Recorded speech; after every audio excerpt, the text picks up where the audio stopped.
Hi guys, Blue in here, and today I'm going to tell you 3 words. Yes. First, nerds. Second, black longs. And third, a party hat. So, the first one is nerds. Nerds are worth 1 or 2 den bets.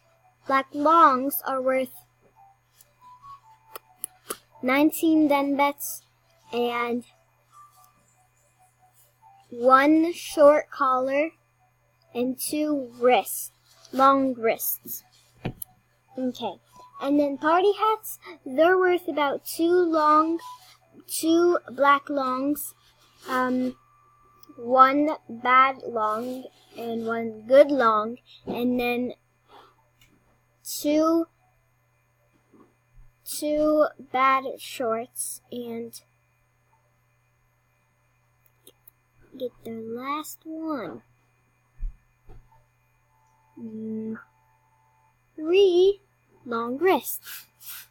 I hope you enjoy this video. Please leave a like, leave a comment, and subscribe. Bye bye. Sorry about the background.